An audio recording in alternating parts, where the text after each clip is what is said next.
Dasturimiz davom etadi. Mamlakatimizda ertamiz davomchilari bo'lgan yoshlarning orzu va istaklarini ro'yobga chiqarish, taklif va tashabbuslarini amalga oshirish bugungi kunning ustuvor vazifalaridan biri sanaladi. Bu borada davlatimiz rahbari tashabbusi bilan amaliyotga joriy etilgan Kelajakka qadam dasturi samarali tizimga aylandi. Uning doirasida birgina Farg'onada moliyalashtirilgan loyihalar misolida mavzu davom ettiriladi.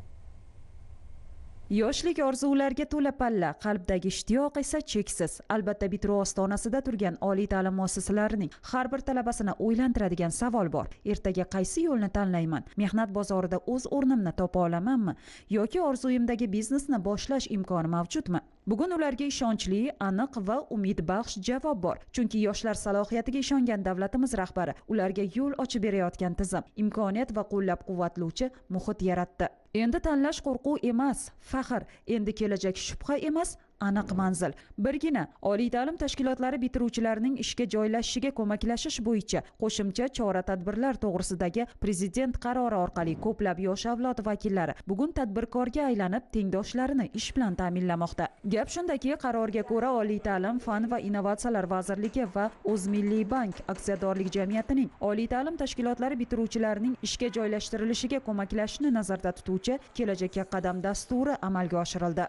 Birgina Farg'ona viloyati misolida tahlil etadigan bo'lsak, 2025-yil davomida Kelajakka qadam dasturi doirasida bitiruvchi talabalar uchun 18 milliard 808 million so'm imtiyozli kredit mablag'lari ajratilib, 523 nafar yosh o'z biznes loyihasini amalga oshirdi. Bu orqali esa 600 ga yaqin yangi ish o'rni yaratildi. Sanjarxo'ja Tillaxo'jayev 2025-yilda Farg'ona davlat universitetini muvaffaqiyatli tamomlab, orzularini o'zi tug'ilib o'sgan maskani bilan bog'ladi. Sanatoriylarga boy, tabiati bilan mashhur Chimyon qishlog'ini sayyohlar uchun yanada jozibador manzilga aylantirish uning oliy maqsadi edi. Shu orzu yo'lida Kelajakka qadam dasturi unga ishonch va imkoniyat eshiklarini ochdi. Iqtisodiyot yo'nalishini bitirib tugatdim. Bitirib tugatishimda menga Kelajakka qadam loyihasi tanishtirildi. Menga bu loyiha ma'qul bo'ldi. Xizmat ko'rsatish sohamizda raqobat ko'paygani sababli o'zimning jihozlarimni, mebel texnikalarimni yangilashga qaror qildim va 1 milliard ushbu loyihadan pul ajratish haqida so'rov bildirganimda menga ijobiy javob berishib, bu 1 milliard kredit berildi. Men bu loyihadan samarali foydalandim. Hozirda bizga kelgan mijozlar rosa xursand. Biz bugungi kunda mehmonxona faoliyati bilan shug'ullanamiz. Kredit evaziga yangi ish o'rinlarini yaratdim. O'z sharoitlarimni yaxshiladim. Shu sababli odamlar bizga kelishi kuch ko'paydi. Prezidentimizning Farg'ona rekreatsion turizm zonasini tashkil etish haqidagi tashabbuslari bizga juda foydali bo'ldi. Biz bu loyihalardan foydalanishda davom etamiz. Prezidentimizga yoshlarga berilgan imkoniyatlari uchun juda kattakon rahmat.